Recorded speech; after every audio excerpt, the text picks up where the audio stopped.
우리 하나님 말씀 보겠습니다. 하나님 말씀은 창세기 35장입니다. 구약 성경 창세기 35장입니다.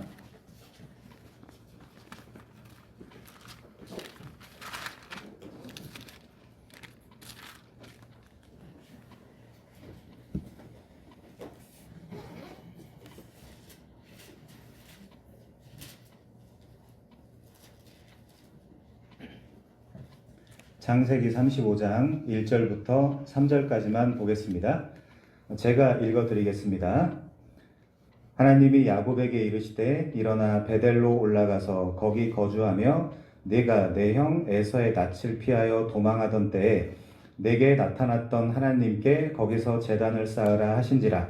야곱이 이에 자기 집안 사람과 자기와 함께한 모든 자에게 이르되 너희 중에 있는 이방 신상들을 버리고 자신을 정결하게 하고 너희 의복을 바꾸어 입으라. 우리가 일어나 베델로 올라가자. 내 환난 날에 내게 응답하시며 내가 가는 길에서 나와 함께 하신 하나님께 내가 거기서 제단을 쌓으려 하노라 하매. 아멘. 우리 어르신 선배님들께서 너무 많이 와주셔가지고 깜짝 놀랐습니다. 제가 지금 목이 안 좋기 때문에 좀 천천히 설명할 테니까 여러분께서 좀 진지하게 잘 들어주시면 좋겠습니다. 자, 야곱은 자신에게 조부 아브라함과 아버지 이삭에게 내리 전에 내려온 언약 약속이었던 땅과 자손의 약속을 확증해 주신 하나님을 루스 땅에서 만나게 됩니다.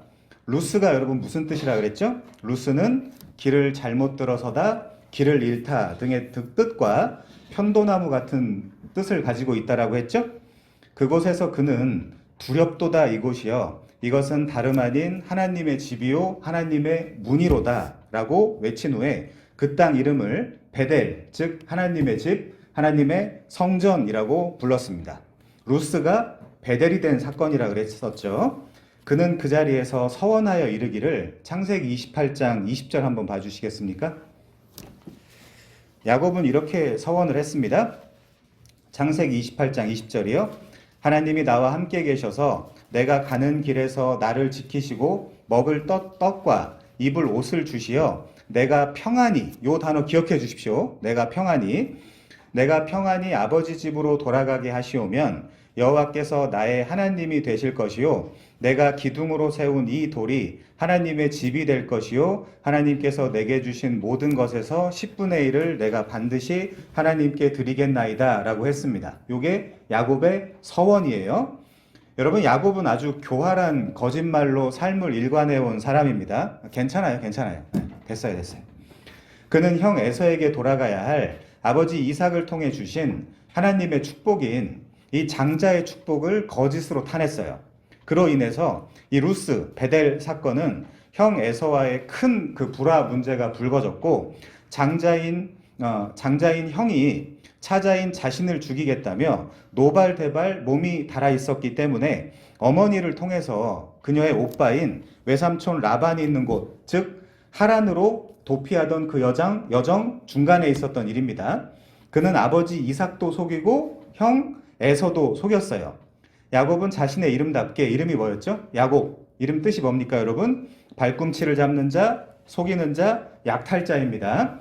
그 이름답게 평생을 닥치는 대로 사람을 속이고 산 그런 인물이었습니다.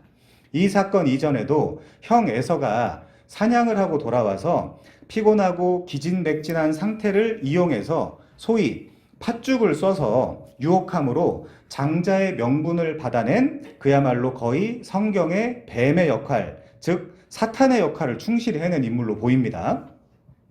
그는 틀림없이 부잣집 도련님이었지만 물론 나이는 꽤 많았다고 지난번에 계산을 해드렸죠. 아주 낯선 땅인 루스에서 초라한 도망자 신세로 전락하여 돌베개를 베고 노숙하다가 그 고난의 길 끝에서 하나님을 만나게 되었습니다. 놀라운 것은 뭐냐면요, 의로운 일로 인한 고난이 아니라 추잡스럽고 역겨운 일로 당한 고난의 길 끝에도 여전히 우리 하나님은 자기 백성을 기다리고 계셨다라는 점입니다. 우리의 오염되고 부패한 본성적 종교심이 자꾸만 부추기듯이 자꾸만 인간의 행함이나 인간의 의로움으로 하나님께 나아가려는 오만한 생각을 하곤 합니다. 그렇지만 성령이 오셔서 성령께서 자신의 그 죄성을 단 한 번이라도 머리끝부터 발끝까지 비춰 주신다면 우리는 그 순간부터 죽을 때까지 결코 하나님께 내 스스로의 능력이나 내 의로움으로 나갈 수 없게 된다라는 것을 뼈저리게 깨닫게 됩니다. 야곱이라는 인물이 그것을 너무나 잘 증명해 주고 있어요. 오늘 제가 그걸 변증을 하겠습니다. 야곱은 하나님께 조금도 내세울 것이 없는 그야말로 심령이 가난한 자입니다. 영적으로 보면 백가죽과 등가죽이 딱 달라붙어 있어서 언제 이 배고픔과 갈증으로 죽을지 모르는 비참한 인간임에 틀림없습니다. 그러나 그런 그에게 하나님께서 먼저 찾아와 주시는 거죠. 그가 하나님께 나아간 것이 아니고 하나님께서 먼저 찾아와 주신 것입니다. 뿐만 아니라 야곱에게 찾아오신 하나님은 하늘과 땅을 잇는 사닥다리의 환상을 보여주시고 그것을 통해 훗날 이루어질 메시아 그리스도의 속죄를 통한 화목사역을 멀리서나마 바라보게 되었습니다. 우리 요한복음 1장 51절에 뭐라고 나와 있었죠? 하늘이 열리고 하나님의 사자들이 인자 위에 오르락 내리락 하리라. 그것을 너희가 보리라 라고 했죠? 그럼 인자 위에 라고 했으니까 그게 누굽니까? 사다리가? 예수님이죠. 하늘과 땅을 잇는 사닥다리는 바로 그리스도였던 것입니다. 은혜의 하나님은 사실상 이런 야곱을 창조 언약까지 소급되는 족장 언약의 그 계승자의 위치로 인정을 해주시고 그래서 여러분 성경에 보면 아브라함의 하나님, 이삭의 하나님, 야곱의 하나님이라는 표현이 나오는 겁니다. 그에게 땅과 후손의 언약을 갱신해 주시며 어디서요? 루스에서, 베델에서 그 베델 언약을 확증해 주셨습니다. 그때 그 자리에서 야곱이 서원을 한 거예요. 아까 우리가 봤죠? 자, 그런데 하나님은 야곱에게 가르치실 것이 있습니다. 그래서 도플갱어, 즉 야곱과 똑같은 인물인 라반을 들어서 레하와 라헬 때문에 14년, 품삯 때문에 6년, 도합 20여 년을 하란에서 죽을 고생을 하게 됩니다. 도플갱어 라반에게 속는 것이죠. 사실 라반을 통해서 네가 어떤 존재인지를 알라는 것입니다. 그야말로 라반은 야곱의 자화상이었어요. 라반이 야곱을 계속 속이며 홀랑 벗겨 먹은 것입니다. 그래서 야곱도 어떤 면에서 자신을 받아준 라반의 은혜를 원수로 갚고 그 집에 많은 소유를 가지고 탈출하게 됩니다. 외삼촌 라반은 야곱을 추격해 왔지만 야곱은 열심히 달아났습니다. 그때 하나님은 놀랍게도 추격자 라반에게 나타나서 이렇게 말씀하세요. 너 야곱에게 선악간에 아무 말도 하지 마라 라고 경고를 하셨고 그 때문에 야곱은 자신과 가족들 그리고 자신이 가진 모든 재물들을 지킬 수 있었습니다. 그런데 야곱은 끊임없이 역시 나는 머리가 좋아 혹은 운이 좋아 또 이번에도 내가 이 문제를 해결했어. 이거 아니면 이거 우연히 된 일인가? 라며 이 모든 공을 하나님께 돌리지 않습니다. 그 후 야곱은 야복강을 사이에 두고 자신의 삶의 최대 난제인 형 에서와의 만남을 목전에 두고 있었습니다. 이때도 야곱은 자신의 계략과 잔머리로 이 문제를 벗어나고자 했지만 불가능해 보입니다. 그러자 야곱은 생애 처음으로 창세기 32장 9절 보시겠습니까? 9절부터 12절에서 하나님께 기도를 합니다. 내 조부 얼마나 멋있나 보세요. 내 조부 아브라함의 하나님, 내 아버지 이삭의 하나님 여호와여, 주께서 전에 내게 명하시기를 내 고향 네 족속에게로 돌아가라. 내가 내게 은혜를 베풀리라 하셨나이다. 나는 주께서 주의 종에게 베푸신 모든 은총과 모든 진실하심을 조금도 감당할 수 없사오나 내가 내 지팡이만 가지고 이 요단을 건넜더니 지금은 2때나 이루었나이다. 아니 마음속 깊은 곳에서는 야곱은 무슨 생각을 하고 있죠? 버드나무, 살구나무, 신풍나무의 푸른 가지로 내가 부자가 됐다라고 생각하고 있다니까요. 마음속 깊은 곳에서는. 그게 야곱이에요. 자, 11절 내가 주께 간구하오니 내 형의 손에서 에서의 손에서 나를 건져내시옵소서. 내가 그를 두려워함은 그가 와서 나와 내 처자들을 칠까 겁이 나기 때문입니다. 주께서 말씀하시기를 내가 반드시 내게 은혜를 베풀어 네 씨로 바다에 셀 수 없는 모래와 같이 많게 하리라 하셨나이다 라고 성경에 야곱이 서원 외에 기도하는 모습이 처음 등장을 합니다. 우리는 지금 야곱처럼 우리 앞에 놓인 문제 자체에 집중하는 경향이 있습니다. 믿음이 있고 신앙이 있다라고 떠들지만 막상 현실의 벽을 느낄 때면 평안할 때 가졌던 종교적 자신감은 금세 다 사라져버리고 자연스럽게 습득한 삶의 노하우를 따라서 내가 내 문제를 해결하려고 하게 되어 있습니다. 맞습니다. 우리 모두가 야곱입니다. 야곱은 지금 550여 마리 이상 되는 짐승을 준비해서 에서에게 바쳐서 그의 감정을 푼 후에 대면하여 살아보고자 했던 것입니다. 또 전략이죠. 그러나 하나님은 야곱을 야복강 어느 한적한 곳에 남겨두시고 씨름을 걸어오셨습니다. 야곱 입장에서는 그야말로 남겨지게 되었고 씨름도 당하게 되었습니다. 그게 히브리어 문법이라 그랬죠. 야곱은 내가 남았고 내가 괴한과 주도적으로 싸우고 있다라고 생각을 했겠지만 그는 누군가에 의해서 남겨졌고 싸움에 휘말리게 된 것입니다. 히브리어 문법이 그래요. 사실 이 모든 것을 하나님이 주도하셨습니다. 내 코앞에 놓인 문제를 하나씩 노하우와 전략, 계략과 계책으로 풀어나가는 야곱에게 또는 우리에게 얘야 그 방법은 틀렸다라고 말씀하시면서 문제를 해결할 것이 아니라 네가 해결을 받아야 된다. 네가 해결을 받아야 된다. 네가 변화를 받아야 된다. 네가 변화하면, 네가 바뀌면 문제는 더 이상 문제가 되지 않을 것이다를 가르쳐 주시는 것입니다. 그런데 놀랍게도 하나님이 야곱을 변화시키는 방법은 무엇입니까? 그를 야복강에서 죽이는 것입니다. 하나님은 야레크, 환도뼈, 허벅지에 그 관절을 치셨습니다. 이 야레크는 남성성을 상징하는 기관이거든요. 처음부터 들사람 에서와는 달리 집사람, 조용한 사람으로 태어난 너 야곱은 네가 네 삶을 주도적으로 살아갈 것이 아니라 오직 하나님께 나에게 순종하는 삶을 살라는 가르침을 주신 사건이 바로 이 야복강 사건이었던 것입니다. 야곱은 그렇게 거세당했고 그의 남성성이 제거되었습니다. 그리고 그에게 주어진 것은 초라해 보이는 지팡이 한 자루였어요. 눈과 귀가 어둡고 이성과 오성의 부패가 심한 야곱에게 이 지팡이를 살며 하나님만 의지하라는 교보제를 넘겨준 것입니다. 야곱은 그 사건이 있었던 곳의 이름을 브니엘, 파님엘, 하나님의 얼굴이라고 지었고요. 내가 하나님을 보았으나 내 생명이 보존되었다라고 외쳤습니다. 죄 있는 상태에서 하나님을 보면 어떻게 되죠? 죽습니다. 그런데 그때 해가 돋았고 그는 허벅다리로 말미암아 절개되었습니다. 이때 처음으로 야곱의 이름이 야곱에서 이스라엘로 바뀌게 되었어요. 드디어 새 생명으로 출발하게 된 것입니다. 야곱은 여러분 새로운 피조물이 되었어요. 야곱에서 이스라엘로 이름이 바뀌었고 이스라엘이라는 단어의 뜻은 하나님을 이겼다 또 되지만 이런 1차원적인 의미도 같지만 하나님이 다스리신다, 하나님이 통치하신다 의 의미도 같습니다. 이게 훨씬 중요하죠. 그것의 신약적 의미가 바로 천국이에요. 천국. 하나님의 나라, 하나님의 통치입니다. 천국. 자, 천국의 정말 중요한 의미는 죽어서 가는 곳 정도가 아니라 우리 다 자꾸 뒤로 밀어놓으려고 그러잖아요. 자꾸 뒤로.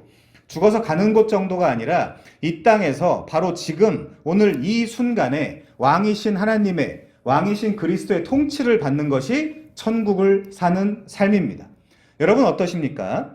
교회만 들락거리십니까? 아니면 실제 삶, 실제 내 생활 속에서 하나님의 인도, 하나님의 통치를 받는 삶을 살고 계신지요? 여러분 스스로 점검해 보셔야 됩니다.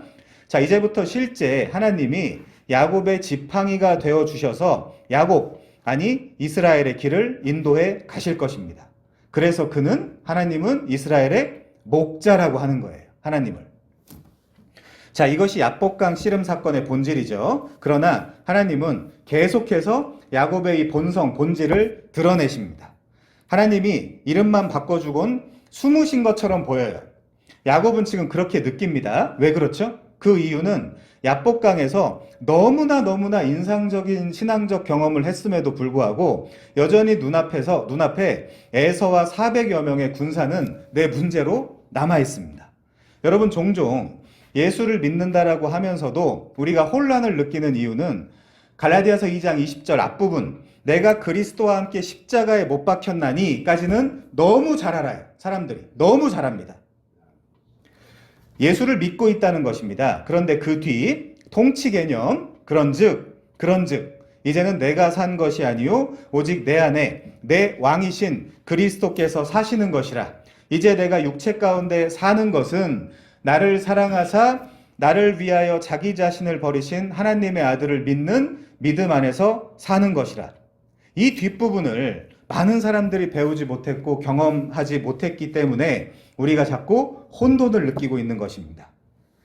교회 다니면서 신앙 고백 다 하죠.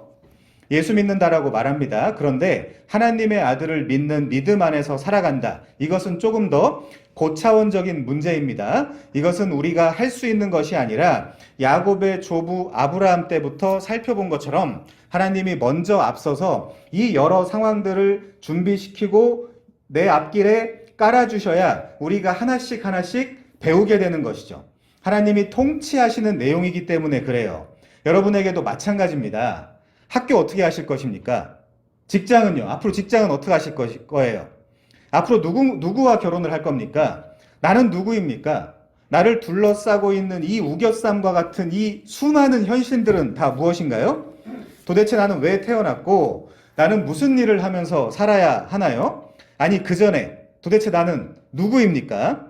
이 복잡다단한 수많은 문제가 우리 앞에 있습니다. 이 문제들 앞에서 자연인은 즉시 힘들다, 혼란스럽다, 삶의 의미가 도대체 뭐냐, 차라리 조용히 떠나는 게 낫지 않을까? 이런 식의 부정적인 생각들과 언어들로 내 삶을 도배하게 됩니다. 그것을 전문 용어로 상념이라 그래요. 여러분 앞에 에서와 400용사는 과연 무엇입니까? 우리 다시 야곱에게로 돌아가서 생각을 해보겠습니다. 야복강에서 소위 평생 간증 집회를 다녀도 될 정도의 신앙 체험을 했어요. 야곱은요.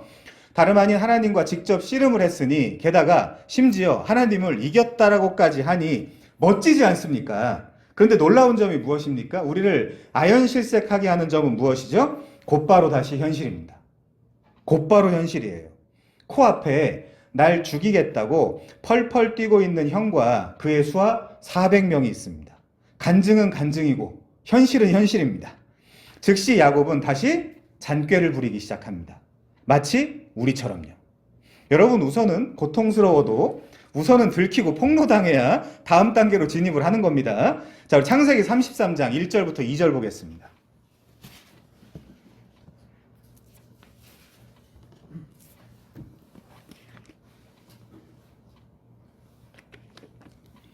창세기 33장 1절부터 2절 보겠습니다.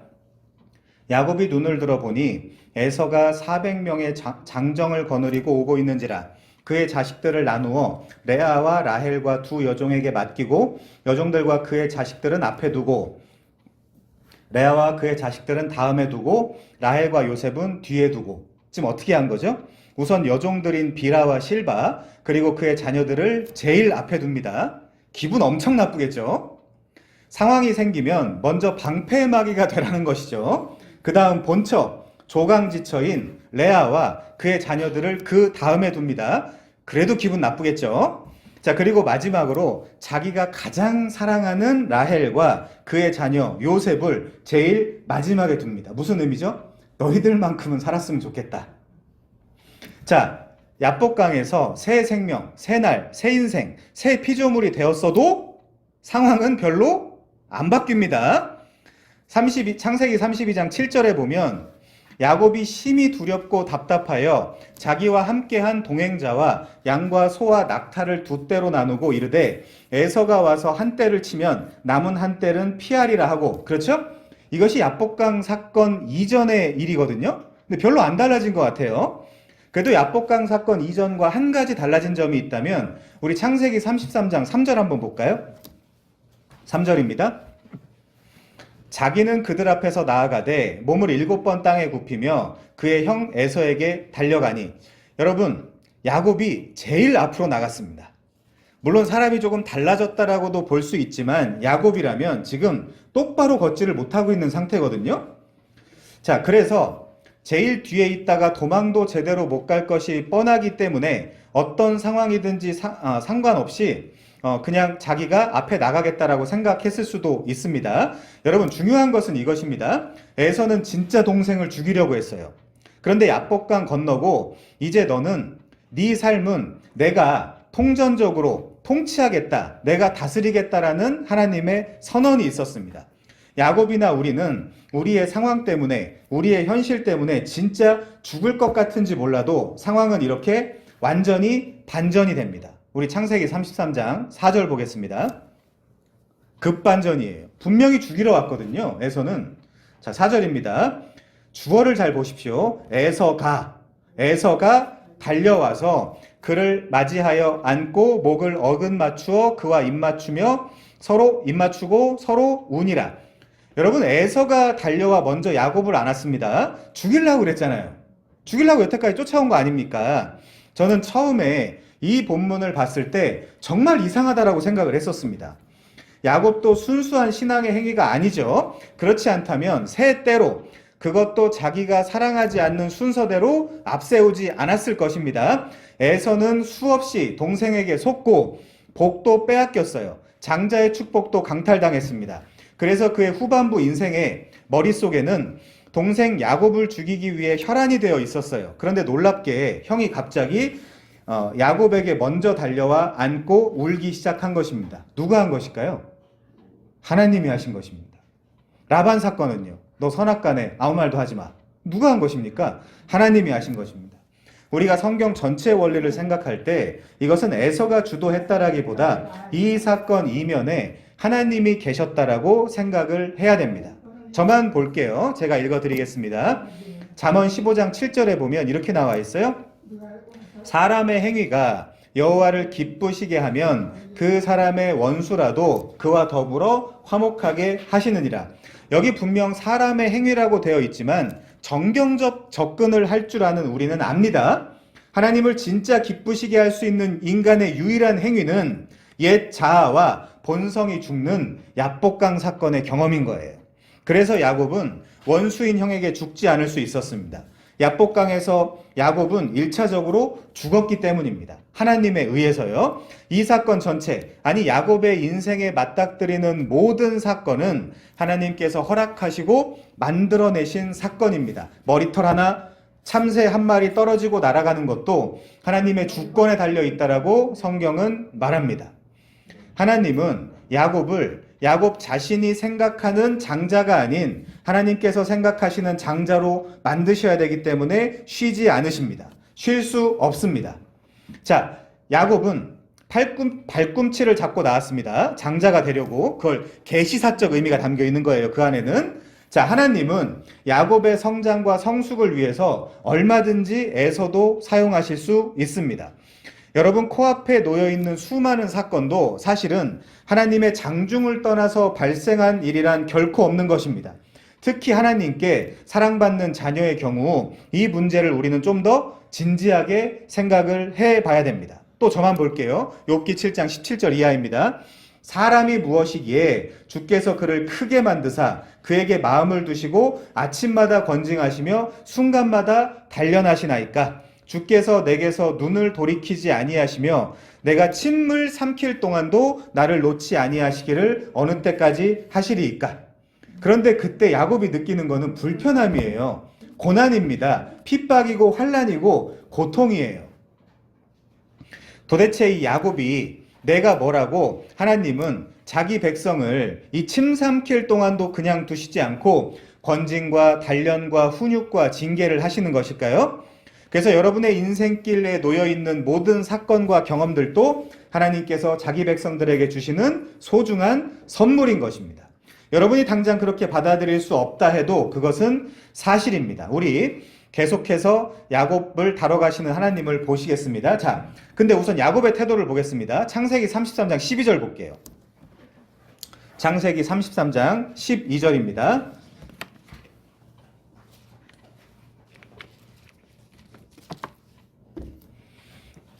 에서가 이르되 우리가 떠나자 내가 너와 동행하리라 라고 합니다. 그런데 야곱은 절대로 세일해 가지 않습니다. 깜짝 놀란 거죠. 집사람, 조용한 사람 야곱은 여러분의 언어로 극내향형입니다. 게다가 형과 지금 얼마나 불편하겠습니까? 그가 대는 핑계를 좀 볼게요. 13절 14절입니다. 야곱이 그에게 이르되 내 주도 아시거니와 자식들은 연약하고 내게 있는 양떼와 소가 새끼를 데리고 있은즉 하루만 지나치게 몰면 모든 떼가 죽으리니 청하건대 내 주는 종보다 앞서가소서. 나는 앞에 가는 가축과 자식들의 걸음대로 천천히 인도하여 세일로 가서 내 주께 나아가리이다. 아니 여러분 생각해 보십시오. 지난 시간을 잘 떠올리면서 지금 야곱은 라반을 피해서 400마일 약 640km를 10일 동안 달려왔습니다. 가족들과 가축들을 전부 다 데리고요. 그러면 하루에 무려 64km 정도를 달려왔다는 계산이 나옵니다. 근데 지금 형 에서한테 되는 핑계가 뭐죠? 아이고 자식들은 연약하고 양떼, 소떼가 새끼가 있어서 하루만 지나치게 몰면 다 몰사할 것입니다. 거짓말이죠? 형님 먼저 가십시오. 제가 나중에 꼭 세일로 가도록 하겠습니다. 세일 간 적 있어요? 또 거짓말이죠? 이러고 있거든요. 그냥 에서랑 함께 가기가 싫은 겁니다. 무슨 뜻입니까? 불신이에요. 분명 하나님이 자신을 죽이겠다라고 바득바득 칼을 갈고 있는 형의 마음을 바꿔놓았습니다. 그렇죠? 그런데 야곱은 이 에서가 또 마음이 바뀌면 어떻게 하냐? 거기 가서 조변 섞게 하는 형 때문에 맞아 죽는 것 아닌가 하는 생각을 가진 것입니다. 내가 어떻게 형을 믿고 세일에서 형과 함께 지낼 수 있겠냐라는 것입니다. 성경이 여러분 형을 믿으라는 것입니까? 아닙니다. 하나님을 믿으라는 것입니다. 이제까지 지켜주신 선하신 하나님이 계속해서 자신을 지킬 것이라는 믿음이 없다는 것입니다. 형 에서는 그래도 동생과 같이 있으려고 15절에 보면 내가 내 종 몇 사람을 내게 머물게 하리라 라고 했더니 야곱은 펄쩍 뛰며 어찌하여 그리하리이까 나로 내 주께 은혜를 얻게 하소서 라고 말합니다. 은혜를 얻는 게 뭡니까 여러분? 여기서 지금 문맥 속에서 은혜를 얻는 게 뭡니까? 너랑은 절대 같이 있지 않겠다는 것입니다. 결국 형 에서와의 이 특이한 만남은 종료되고 에서는 세일로 돌아갔고 야곱도 이때다 싶어서 어디에 정착하게 되죠 이제? 숫곳에 정착하게 됩니다. 여러분 숫곳이 무슨 뜻이죠? 우리간입니다. 우리간. 동물들이 사는 곳. 동물들이 사는 곳. 자 17절입니다. 야곱은 숫곳에 이르러 자기를 위하여 집을 짓고 그의 가축을 위하여 우리간을 지었으므로 그 땅 이름을 숫곳이라 부르더라. 여러분 족장들은 기본적으로 집 짓고 집에 머물러 산 사람들이 아니에요. 그들은 노마드였습니다. 노마드. 하나님의 뜻이 하나님의 백성들은 나그네 거류민으로 살라는 거예요. 그런데 야곱은 이제 숫곳에서 집을 지었는데 뭘 위해서요? 자기를 위해서. 근데 야곱이 지금 뭘 해야 되죠? 베델로 돌아가서 하나님의 집을 지어야 되잖아요. 아예 여기 정착을 해야 되겠다라고 생각을 한 것입니다. 숫곳은 사카크라는 단어에서 유래한 수코트로 요단 동편에 위치한 장소입니다. 말 그대로 막들, 초막들, 양이나 소 같은 가축의 우리간을 뜻해요. 그래서 초막절도 히브리어로 수코트라고 합니다. 그런데 아까 형 에서한테는 조금만 기다려주시면 제가 가족들을 추스르고 제가 형이 계신 세일로 돌아가겠습니다. 거짓말했잖아요. 또 야곱은 거짓말했잖아요. 형 뒤통수를 또 친 겁니다. 아니 울고 불고 그 화해 모드를 만들어 놓고 정말 징하지 않습니까? 제가 언젠가 말씀드린 적이 있지만 창세기에 거짓말만 연구를 한번 해봐도 구속사 드라마가 하나 나와요. 제가 오늘 어느 정도 맛을 좀 보여드리려고 합니다. 자, 야복강에서 하나님의 통치만 의지하라고 야레크, 환도뼈, 허벅다리를 맞고 불구가 되어 좀 겸손해지나 좀 사람이 달라지나 했는데 사람 쉽게 바뀌지 않습니다. 고쳐 쓰는 거 아니라 그랬죠. 그런데 하나님은 굳이 돌들로 아브라함의 자손들을 만들겠다라고 안 하시고 이 야곱을 고쳐서 쓰겠대요. 따라다니면서 침 삼킬 동안도 안 놔두고 자신을 죽이겠다라는 형의 마음이 하나님에 의해 완전히 바뀌어서 형이 먼저 달려와 울며 입 맞추고 정을 나눈 지 얼마 되지 않았습니다. 그런데 그 대상에게 또 거짓말입니다. 물론 형의 마음을 하나님이 바꾸셨죠. 야곱은 문제에만 매달려 있을 때에 하나님은 야곱에게 문제 그 너머에 있는 하나님을 보게 하기 위해서 끝까지 쉬지 않고 그를 가르쳐 가시는 것입니다. 야복강에서 다시 태어났지만 그는 여전히 종종걸음을 하고 있어요. 우리도 십자가에서 다시 태어났지만 그게 베델이라 그랬죠? 여전히 옛 본성과 옛 자아의 영향을 받고 있습니다. 그렇지 않습니까? 그러나 하나님은 오늘 또 내일 또 계속해서 사건을 우리 앞에 깔아놓으시면서 계속해서 야곱과 우리를 만들어 가실 것입니다. 그게 하나님의 통치예요. 자, 우리 창세기 33장 18절 보겠습니다.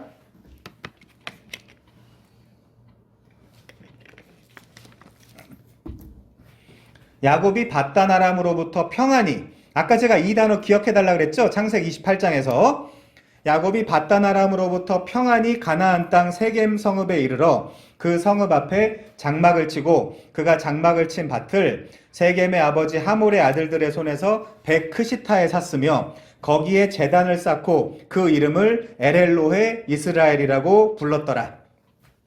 여러분, 야곱은 숫곳에다가 자기를 위한 집을 지었습니다. 그리고 가축을 위한 우릿간을 지었습니다. 거부라는 거죠. 이후 가나안 땅으로 들어가 세겜에서 장막을 치고 그 밭을 세겜의 아버지 하몰의 아들들의 손에서 베크시타에 샀고 거기서 제단을 쌓은 후 그 제단 이름을 엘엘로헤 이스라엘이라고 불렀어요. 여러분, 잘 생각해 보십시오. 지금 모든 문제가 해결되었어요. 야곱 앞에 모든 문제가 해결되었어요. 그러면 야곱은 어디로 가서 무엇을 해야 됩니까? 어디 가서 뭘 해야 되죠?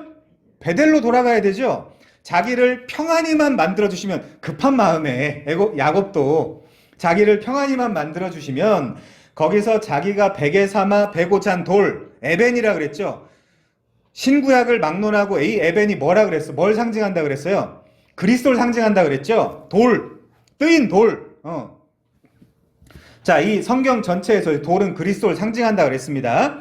그 돌로 기둥을 세웠었고 그 돌 기둥으로 하나님의 집, 하나님의 성전을 만들겠다라고 서원하지 않았습니까? 이걸 신약적 의미로 하면 십자가로 제가 다시 돌아가겠습니다. 이 얘기거든요. 자, 우리 아까 창세기 28장 봤으니까 넘어가고요. 그래서 오경 기자는 일부러, 여러분 잘 보십시오. 창세기 33장 18절에 일부러 평안히라는 단어를 사용한 것입니다. 제 눈에는 이 18절에 평안이라는 단어에 코테이션 마크, 따옴표가 보이는 것 같아요. 이건 그냥 쓰인 말이 아니라 베델 언약을 다시금 상기시키는 말이고 하나님이 야곱의 서원을 받으셔서 평안히 가나안으로 복귀한 야곱을 지금 묘사하고 있는 거거든요. 그럼 질문하는 거예요. 너 뭐 잊은 거 없어? 너 할 일 없어? 자, 신실하신 하나님의 약속 그대로 여기까지 온 거죠. 그러면 너 지금 뭐 할 차례야? 생각 안 나? 생각 안 난대요, 야곱은. 하나님은 야곱을 평안히 돌아오게 하시기 위해서 라반에게 야곱더러 너 선악간에 말하지 마 라고 하셨고요. 누가 봐도 지금 신적 개입으로 에서의 마음을 누그러뜨리셨습니다. 그러니까 마치 하나님이 너 지금 평안한데 내가 너를 평안하게 먹을 것, 입을 것, 그리고 외삼촌 라반과의 문제, 형 에서와의 문제, 이 모든 것을 다 해결해 줬는데 왜 네가 약속한 대로 베델, 즉 루스로 돌아오지 않고 숫곳에 우릿간을 짓고 세겜에 또 정착하려고 하고 있느냐? 왜 네가 한 서원을 지키지 않고 있느냐라고 묻고 계신 것처럼 보입니다. 여러분, 35장의 내용이 결국 뭡니까? 야곱이 너덜너덜해진 상태에서 비로소 맞다, 내가 베델로 올라가야 된다라는 것을 깨닫고 베델로 가야겠다라고 베델로 가자라는 이야기가 아닙니까? 오늘 본문이요. 그러면 왜 베델에 가야 하는지를 우리가 문맥적으로 살펴봐야죠. 물론 베델로 올라가야 되는 그 이유는 그 어려운 때에 하나님과 그곳에서 언약을 맺었기 때문이에요. 그러나 현재의 야곱은 여전히 하나님을 의지하지 않고 자기 스스로 하나님과 떨어져 독자적으로 살아가고 싶은 것입니다. 그게 누구였죠? 옛 아담이었죠. 아담의 죄의 반복이에요. 그 이유가 뭡니까? 지금 어디 정착해도 상관없을 만큼 거부가 되었어요. 얼마든지 혼자서 살아갈 수 있다라는 자신감에 가득 차 있습니다. 마치 아담처럼. 그러다 보면 그 어려웠을 때 서원했던 내게 먹을 것을 주시면, 내게 입을 것을 주시면, 나를 평안하게만 해 주시면 내가 반드시 이 땅으로 돌아와서 내가 베고 잔 돌로 하나님의 집, 하나님의 성전을 삼겠다라는 말을 슬그머니 까먹게 되는 것입니다. 여태껏 야곱은 특별한 사건이 있을 때마다 그 사건이 배경이 되는 곳에 이름을 지었어요. 다 하나님을 넣어서. 자, 베델이 무슨 뜻이었죠? 하나님의 집. 마하나임이 무슨 뜻이었죠? 하나님의 군대. 분이엘이 무슨 뜻이었죠? 하나님의 얼굴. 그런데 숫곳은 말 그대로 우리간입니다. 큰 불을 쌓게 된 야곱은 이 가축들을 위한 장막, 우리간을 만들어야 되겠다라고 생각을 한 것입니다. 게다가 자기를 위한 집도 짓고 여기 머물러야 되겠다라고 결정을 한 것입니다. 피곤하게 세일이 웬 말이며 애서 좋은 일 시킬 일 있나요? 그리고 베델은 웬 말입니까? 하나님의 집을 지어야 된다고요? 지금은 싫은데, 지금은 이게 너무 좋은데, 하나님의 언약을, 서원을 완전히 잊어버리게 된 것입니다. 성경은 지금 야곱 자신이 우리간, 즉 숫곳에 살게 된 존재라고 말하고 있는 것이에요. 숫곳은 짐승의 집이에요. 짐승의 집, 우리간입니다. 이름도 자기가 지었어요. 말 그대로 야곱이 짐승이 되어버린 것입니다. 탕자가 되어, 누가복음 15장, 탕자가 되어 돼지 우리에서 돼지 지엄나무 열매 쟁탈전을 하고 있는 야곱의 모습인 것이죠. 이것이 타락한 인류의 실체입니다. 이제부터 그것이 더 명확하게 드러날 거예요. 성경은 하나님을 모르거나 하나님과 상관없는 자연인과 이방인을 짐승이라고 묘사를 합니다. 우리 한번 같이 가서 볼까요? 호세아 3장 한번 가보겠습니다.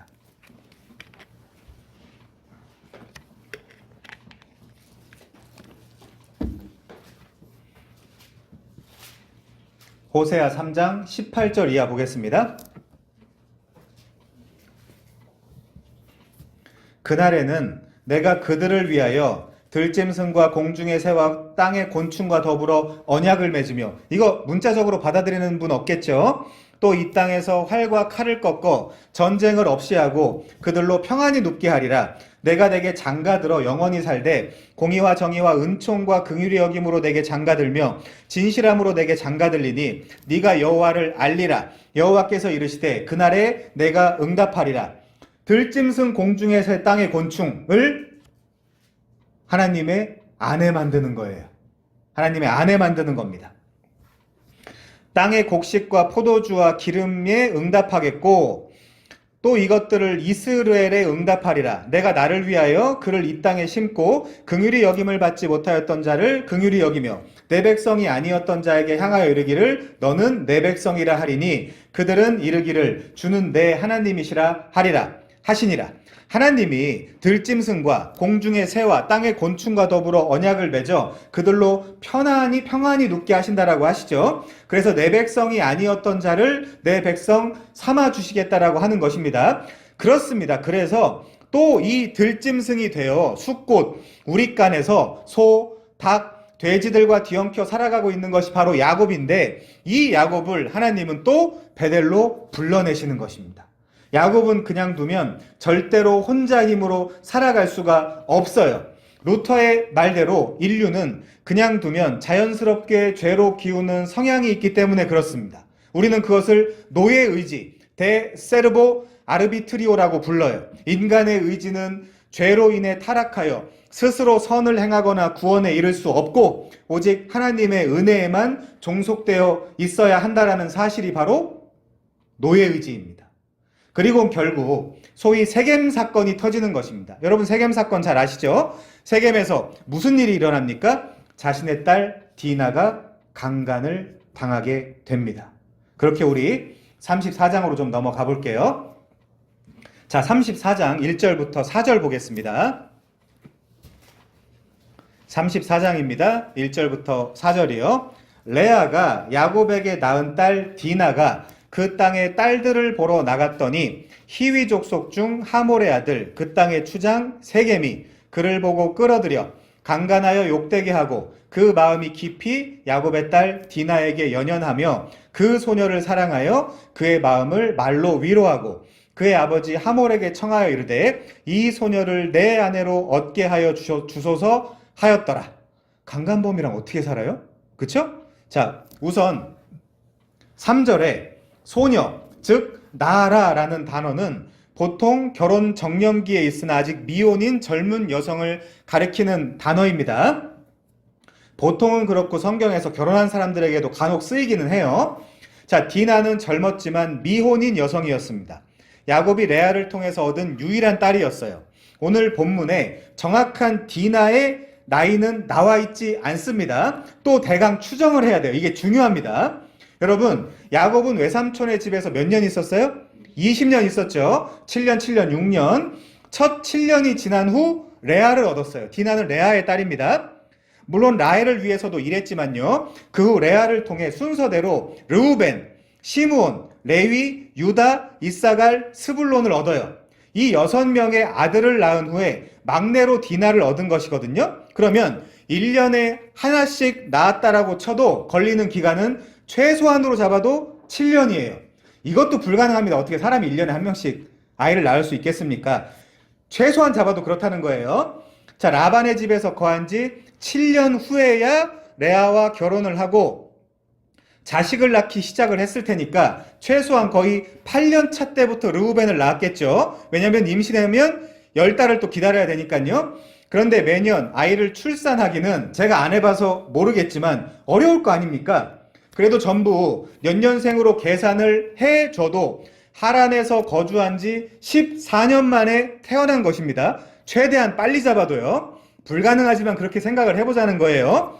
자, 그러면 매년 아이들이 나왔다라고 해도 야곱이 외삼촌의 집 하란에서 돌아올 때 디나의 나이는 6, 7살 정도가 됩니다. 6, 7살 최소.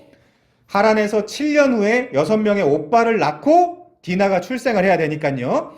전 지금 다시 말씀드리지만 불가능하지만 최소한으로 계산을 하고 있는 겁니다. 그런데 3절에 소녀라는 히브리어 나라라는 단어는 얼마든지 결혼을 할 수 있는 나이인 여자 청년을 가리키는 단어예요. 누구한테 쓰였나 보니까 젊은 과부인 룻, 사사기에 나오는 레위인의 첩, 그리고 구약 안에서도 창녀들에게도 이 단어가 광범위하게 사용이 되었습니다. 그러면 또 최소한으로 잡아도 10년, 15년 이상을 지금 숫곳과 세겜에서 지내고 있는 거예요. 안 갑니다. 베델에 지금 갈 마음이 없어요. 아니, 지금 베델로 돌아가야 되잖아요. 그런데 갈 마음이 없다니까요. 왜요? 뭔 말라비틀어진 하나님이냐. 지금 여기도 천당 옆에 분당쯤 되는데 여기 지금 청약받고 이 우리간에서 가축들 잘 키우고 잘 먹고 잘 살면 되지 않냐. 애들도 무탈하게 잘 크는데 뭐가 문제냐라고 생각한 것이 분명합니다. 다름 아닌 야곱이잖아요. 그것이 아니라면 베델로 돌아갔겠죠. 가서 돌베개 돌로 하나님의 집, 하나님의 성전을 건축했겠죠. 그런데 안 가고 깔랑깔랑 최소 10년 이상은 여기서 지냈습니다. 다시 말하지만 최소입니다. 자, 평안이 돌아온 지 그러면 베델 언약을 생각하고 베델로 돌아가야 할 것이 아니겠습니까? 그것이 서원이었잖아요. 그런데 야곱은 지금 그럴 마음이 없어요. 그러면 무슨 일이 생기겠습니까? 하나님이 무슨 일을 벌이겠습니까? 그래서 제가 가진 성경 소제목으로 표현을 해보면 디나가 부끄러운 일을 당하게 되는 것입니다. 하나님이 생각하는 대로가 아니라 내가 생각하는 대로 일이 잘 풀려버리니까 오히려 베델 언약은 싹 다 잊어버리고 바로 여기야. 여기가 내가 살 곳이지 이러면서 거기 머물러 버린 거예요. 형도 속이고 하나님도 속이고. 그런데 놀라운 것은 우리 주변에서 볼 수 있는 절대 다수의 교회들이 바로 저것을 추구하라고 가르치고 있다는 것입니다. 신앙생활을 수십 년 했어요. 교회 생활에 아주 이골이 났습니다. 이골이 났다라는 말은 어떤 일에 길이 들어서 몸에 푹 뺀 버릇처럼 아주 익숙해졌다라는 뜻이에요. 그럼 한번 물어보죠. 베델 언약이 뭐냐고, 신구약이 뭐냐고, 유월절이 뭐냐고, 새 언약이 뭐냐고 한번 물어보시죠. 너무 잘들 모르고 있는 것입니다. 너무 잘못 알고 있고 잘못된 방향으로 가고 있는 것입니다. 분별력이 너무 떨어지는 것입니다. 목사는 부패한 사람들의 욕망과 욕구를 자극시켜주는 독극물을 계속해서 뿌려대고 교인들은 그게 옳고 맞다고 양잿물 마시듯 들이키고 있습니다. 그래서 하나님이 교회를 다니든 다니지 않든 자기 백성들만을 골라서 그냥 놔두면 죽게 생겼으니까 이 세겜의 디나 사건을 또 일으키시는 것입니다. 그래야 돌아와요. 그래야 베델로 돌아옵니다. 사람들이 인정하든 인정하지 않든 우리에게 일어나는 모든 일들은 하나님의 절대 주권 아래에서 일어나는 일들이고, 그 아래에서 하나님의 백성들은 진리를 깨닫고 베델로 돌아가게 되어 있는 것입니다. 그런데 야곱은 창세기 33장 20절에서 베델로 올라가지 않고 세겜에 머무르면서 엘엘로의 이스라엘, 즉 이스라엘의 하나님이라고 제단을 쌓고 이름을 붙인 것입니다. 그래서 여기 엘엘로의 이스라엘은 사실 좋은 의미가 아니라 야곱의 잘못된 신앙관을 나타내주고 있는 전형입니다. 지금 야곱이 있어야 될 자리는 분명 세겜이 아니라 베델이기 때문에 그렇습니다. 다시 베델이 루스로 후퇴하는 것입니다. 창조가 노아의 홍수를 만나서 반창조가 되듯이, 후퇴하듯이. 그럼 하나님은 전에 에서 사건을 일으켰던 것처럼 또 디나 사건을 일으키셔야 되는 거예요. 그럼 디나 사건이 뭐예요? 심판입니다. 심판이에요. 자, 여러분 지금부터 디나 사건을 좀 깊게 살펴보죠. 이거 깊게 보면 아주 엽기적인 사건입니다. 여기서 모든 인간들의 그 추잡한 본성이 다 드러나요. 모든 인간들의. 자, 이 세상을 가장 잘 보여주는 장면이기도 합니다.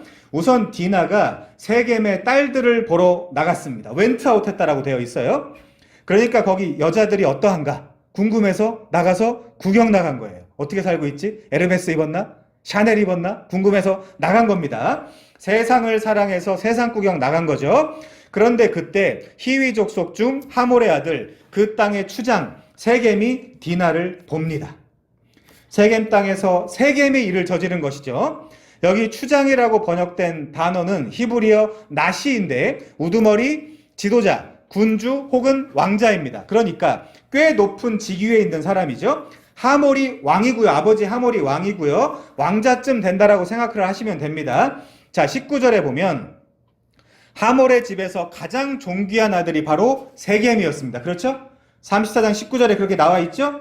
그가 디나를 데려다가 선을 넘는 행동을 했습니다.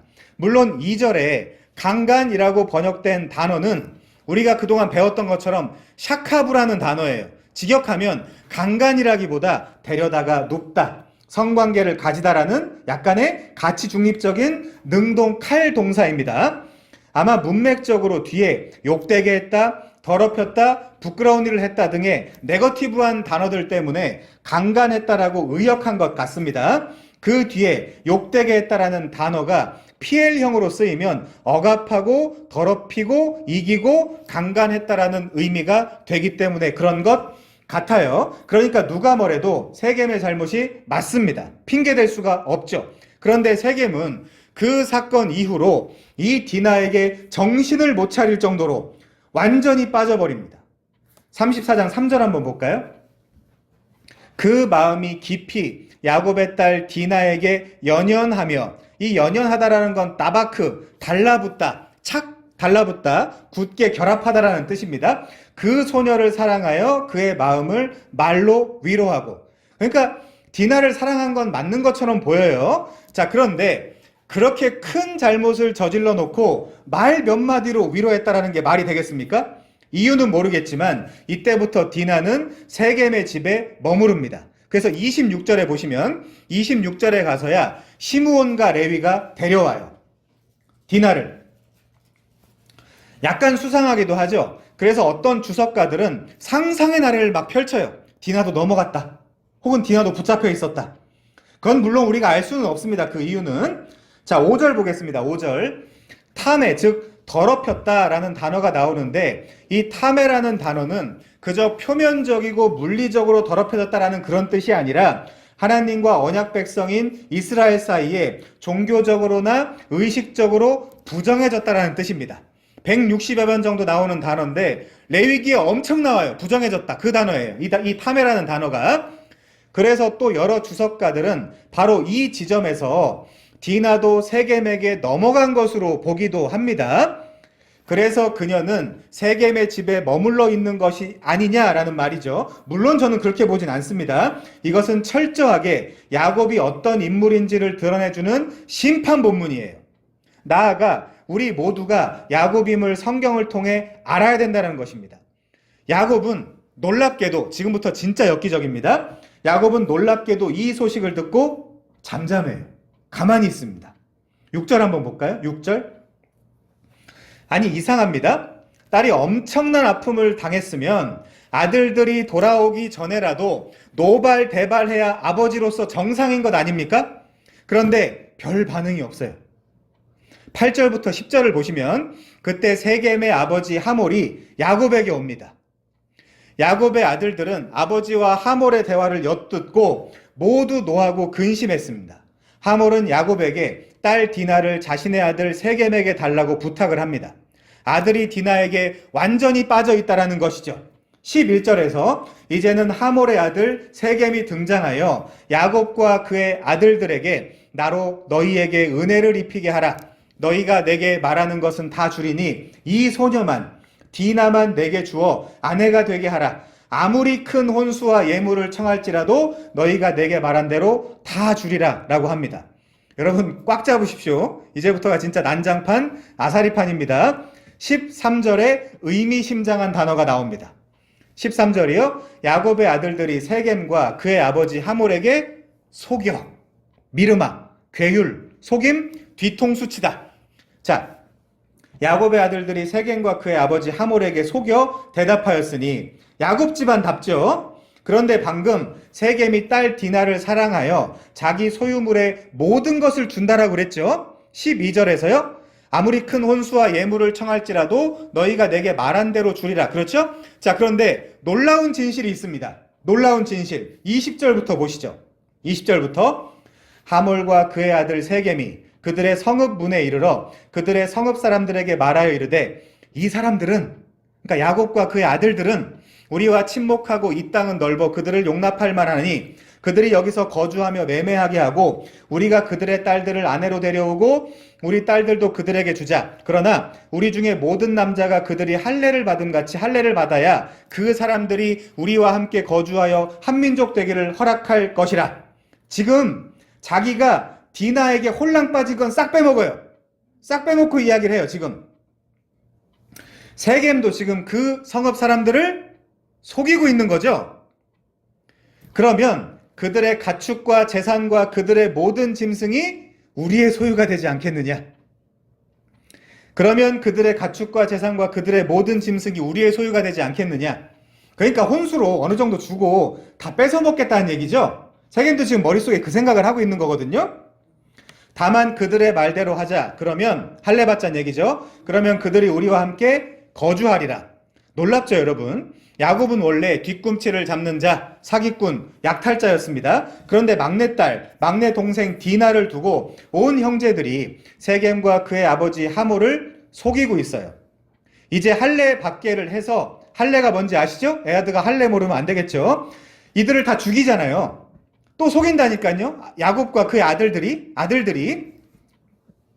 그런데 디나를 그렇게 끔찍하게 사랑한다라고 하는 세겜이 이번에는 야곱과 야곱의 아들들을 속여서 할례를 받아주고 그들의 가축과 재산과 그들의 모든 짐승을 빼앗을 생각을 하고 있는 겁니다. 마음속 저 깊은 곳에서는요. 이게 세상이에요. 여러분 잘 들으십시오. 야곱도 속고 속이고 이스라엘 12아들들도 속고 속이고 있습니다. 세겜도 속고 속입니다. 세겜 사람들도 속고 속아요. 지금 서로가 서로를 속고 속이고 있습니다. 누구를 가운데 두고요? 야곱을 가운데 두고. 야곱, 약탈자, 발꿈치를 잡는 자, 속이는 자. 자, 야곱이 뭐 했죠? 형 에서를 속였죠. 그리고 아버지 이삭을 속였죠. 삼촌 라반을 속였죠. 라반도 속이고 엄마 리브가도 남편 이삭을 속였죠. 라헬도 드라빔을 숨긴 후 나 생리 휴가 가야 될 것 같다. 생리 때문에 못 일어나겠다라고 속였죠. 개판이죠, 이 집안. 이 집안 개판이라니까요. 개판인데 놀라운 것은 뭡니까? 하나님의 은혜가 이 집안에 임한다니까요. 그래서 인간의 행위나 우리 의로 하나님을 만날 생각을 우리가 처음부터 안 해도 된다는 거예요. 족장들의 삶을 바라보니까 아니 이런 집안도 족장을 세워가지고 땅과 자손의 언약을 갱신해 주시는데 우리라고 왜 구원을 못 받겠습니까? 디모데후서 3장 13절이요. 악한 사람들과 속이는 자들은 더욱 악하여져서 속이기도 하고 속기도 하나니. 자, 그런데 제가 집중하고 싶은 것은 바로 이것입니다. 왜 아버지 야곱은 딸 디나가 안 좋은 일을 당했는데 도대체 아무런 말이 없는 것입니까? 전 지금 야곱에게 제일 궁금하거든요. 이 아사리판 중에서도 야곱의 입장이 무엇입니까? 라고 마이크 대고 물어보고 싶거든요. 성경은 지금 야곱이 근심했다라고도 하지 않고 노했다라고도 하지 않습니다. 싹 다물고 가만히 있어요. 여러분, 야곱이 요셉을 잃었을 때, 아니 요셉을 잃었다라고 여겼을 때 어떻게 했습니까? 우리 한번 가서 볼까요? 창세기 37장 31절입니다. 창세기 37장 31절이요. 악마예요, 야곱은. 그들이 요셉의 옷을 가져다가 순념소를 죽여 그 옷을 피해 적시고 그의 채색 옷을 보내어 그의 아버지께로 가지고 가서 이르기를 우리가 이것을 발견하였으니 아버지 아들의 옷인가 보소서. 너무 뻔뻔하지 않아요? 소름 끼치는 게 지들 아버지 야곱이 전에 이삭을 속였던 것처럼 이 아들들이 옷의 모티프, 옷을 가져다가 또 야곱을 철저히 속이고 있죠. 염소털 옷, 이런 집안, 이런 집구석이라니까요. 그런데 지금 성경은 이게 다 우리다 라고 이야기해주고 있는 거예요. 자, 33절이요. 아버지가 그것을 알아보고 이르되 내 아들의 옷이라 악한 짐승이 그를 잡아먹었도다. 요셉이 분명히 찢겼도다 하고 자기 옷을 찢고 굵은 배로 허리를 묶고 오랫도록 그의 아들을 위하여 애통하니. 또 소름. 35절. 그의 모든 자녀가 위로하되. 지들이 속이고 지들이 위로하고. 아니 자기들이 아버지한테 거짓말한 건데 자기들이 위로하고 자기들이 속이고. 그가 그 위로를 받지 아니하여 이르되. 하나님이 보시면 어떨까요? 이 집안을. 이 집안 하나님이 보시면 얘네들이 다 뭐죠? 이스라엘의 12지파입니다. 얘네들이 이스라엘 12지파예요. 그리고 우리를 비추는 거울입니다. 구약 성경에서. 이르되 내가 슬퍼하며 스올로 내려가 아들에게로 가리라 하고 그의 아버지가 그를 위하여 울었더라. 진짜 소름 끼치는 집안이에요. 그런데 성경은 이게 우리 이야기라고 하는 겁니다. 여러분 한번 잘 생각해 보세요. 연로한 아버지는 사랑하는 아들의 죽음 소식을 들으면 다 알아요. 이쯤 크면 충격을 받아 최소한 싸매고 눕거나 심지어 죽을 수도 있어요. 이 연로한 아버지는. 근데 그러든지 말든지 속이자. 아버지를 속여가지고 이 꼴보기 싫은 요셉을 팔아버리자. 지금 그렇게 작전을 짜고 있는 거예요. 누가요? 이스라엘 12지파가. 12지파의 선조들이. 그런데 이 야곱의 아들들이 하는 거 한번 보십시오. 지들이 요셉을 데려다가 은 20에 이스마엘 사람들에게 팔았으면서도 집에 와서 아버지를 철저하게 속이고 심지어 그 아버지께 위로하는 모습. 어떠세요? 이게 이스라엘이라니까요. 여러분, 야곱도 아버지 이삭에게 했던 것과 지금 똑같이 당하고 있는 겁니다. 그런데 스스로 어떻게 생각한다고요? 창세기 30장 33절에 보니까 창세기 30장 33절 스스로 야곱이 자기를 어떻게 생각하고 있다고요? 나의 의가 내 대답이 되리이다. 이렇게 생각하고 있다니까요. 이것이 야곱입니다. 이것이 바로 나예요. 제가 집중하고 싶은 것은 요셉이 죽었을 때에는, 아니 죽었다라고 여길 때에는 이렇게 옷을 찢고 굵은 배로 허리를 묶고 오랫도록 요셉을 위해 애통한 야곱이 왜 디나의 강간 사건에는 잠잠하냔 말이에요. 왜? 이건 작은 일이에요? 저라면 하몰과 세겜이 내 집에 온 즉시 찢어 죽일 것 같거든요. 그런데 창세기 34장 5절 보세요. 창세기 34장 5절. 야곱이 잠잠하였다. 지금 머릿속에 무슨 야곱답게 계산이 있어요. 머릿속에. 자, 이번엔 하몰 이야기 좀 들어볼게요. 창세기 34장 8절 이하입니다. 8절부터 10절까지요. 하몰이 그들에게 이르되 내 아들 세겜이 마음으로 너희 딸을 연연하여 하니 원하건대 그를 세겜에게 주어 아내로 삼게 하라. 너희가 우리와 통혼하여 너희 딸을 우리에게 주며 우리 딸을 너희가 데려가고 너희가 우리와 함께 거주하되 땅이 너희 앞에 있으니 여기 머물러 매매하며 여기서 기업을 얻으라 하고. 딸들 기분 나쁘시겠어요. 지들이 뭔데 자꾸 딸들을 주네 마네 지금 그러고 있으니까요. 아무튼 야곱의 입장에서 숫곳 우리간과 세겜에 머무르게 된 가장 중요한 이유와 원인이 무엇입니까? 거부가 된 것이죠. 지금 거부가 된 거. 외삼촌 라반의 집에서 하나님께서 은혜를 주셔서, 제가 이걸 출애굽 모티프라 그랬어요. 지난 시간에 라반 집에서 온갖 것을 다 가지고 엑소더스 한 거예요. 심지어 드라빔까지도요. 그 집안의 가정수호신. 그래서 야곱은 거부가 되었고 베델로 돌아가 성전을 건축해야 된다는 사실을 까맣게 잊고 있습니다. 돈이 일만하게 뿌리 역할을 하게 된 것이죠. 그러면 이 하몰의 제안이 얼마나 솔깃할까요? 야곱은 이렇게 생각합니다.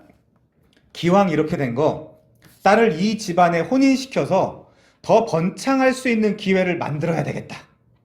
잔뜩 준다라고 그러잖아요, 지금. 그래, 딸을 이용해서 더 부를 축적하자. 이와 똑같은 생각을 이전에 누가 했었죠? 이것도 소름이거든요. 이와 똑같은 생각을 이전에 누가 했었습니다. 야곱의 도플갱어 라반이 했었죠. 라반이 뭘 했었죠?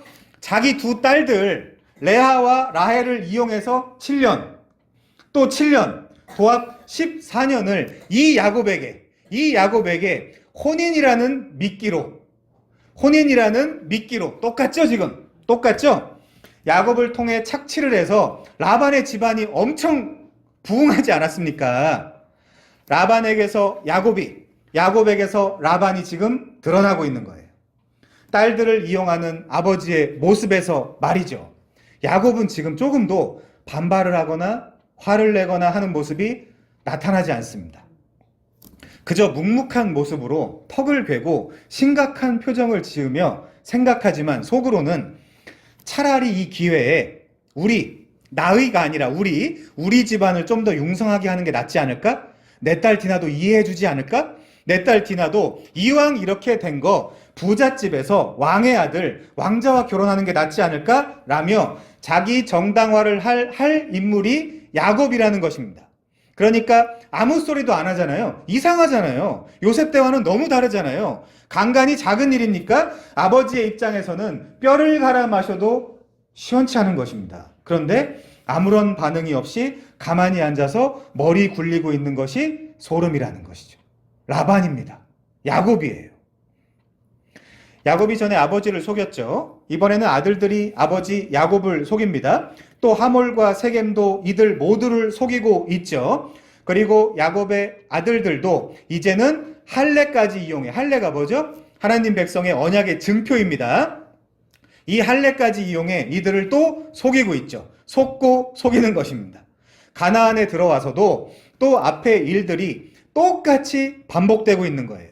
물론 하나님만은 속일 수 없겠죠. 할례라는 하나님의 언약 백성을 인치는 거룩한 언약 징표를 주신 것을 가져다가 세겜의 하몰과 세겜을 학살하는 것이 야곱의 아들들, 즉 시므온과 레위입니다. 이것이 이스라엘이에요. 이것이 이스라엘의 실존이고 정확하게 우리 모습을 대변해주고 있는 것입니다. 창세기 34장 24절입니다.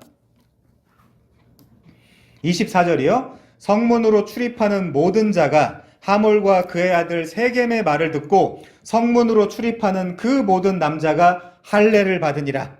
언약의 증표인데 막 써먹죠, 갔다가. 그리고 무슨 생각을 했겠어요? 얘네들이 아파하면 사람 죽이자는 생각을 했겠죠? 시므온과 레위는요. 악마들이라니까요. 세겜이 세겜 사람들을 속였고 세겜 사람들도 세겜의 말을 듣고 무슨 생각을 했을까요? 그래, 그들의 가축과 재산과 그들의 모든 짐승이 다 우리의 소유가 되겠구나. 다 속고 속이고 있다니까요. 자, 25절 보겠습니다. 25절. 제3일에 아직 그들이 아파할 때 야곱의 두 아들 디나의 오라버니 시므온과 레위가 각각 칼을 가지고 가서 몰래 그 성읍을 기습하여 그 모든 남자를 죽이고 칼로 하물과 그의 아들 세겜을 죽이고 디나를 세겜의 집에서 데려오고 야곱의 여러 아들들이 그 시체 있는 성읍으로 가서 노략하였으니 이는 그들이 그들의 누이를 더럽힌 까닭이라. 자, 또 소름. 그들이 양과 소와 나귀와 그 성읍에 있는 것과 들에 있는 것과 그들의 모든 재물을 빼앗으며 그들이 자녀와 그들의 아내들을 사로잡고 집 속의 물건을 다 노략한지라. 이것이 이스라엘의 실체입니다. 사실상 이것이 교회의 실체이기도 해요. 여기에 하나님의 은혜가 임하지 않으면 아무도 구원받을 수 없습니다. 다 짐승이잖아요, 지금. 우리 간에 어울리는 존재들끼리 쥐엄나무 열매 쟁탈전을 하고 있다니까요, 지금. 여기 하나님이 어디 있습니까? 이들 가운데. 창세기 28장 21절 이하. 내가 평안히 아버지의 집으로 돌아가게 하시오면 여호와께서 나의 하나님이 되실 것이요 내가 기둥으로 세운 이 돌이 하나님의 집이 될 것이요 하나님께서 내게 주신 모든 것에서 10분의 1을 내가 반드시 하나님께 드리겠나이다. 이 생각, 이 마음 다 어디 갔죠? 휘발유인가요? 다 날아가 버렸나요?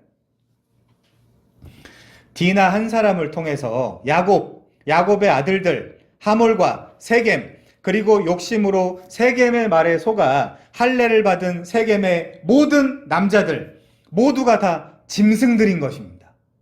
그것이 숫꽃, 이 우리간이라는 단어에 담겨있는 비밀이에요. 모두가 다 짐승이에요. 숫꽃, 우리간.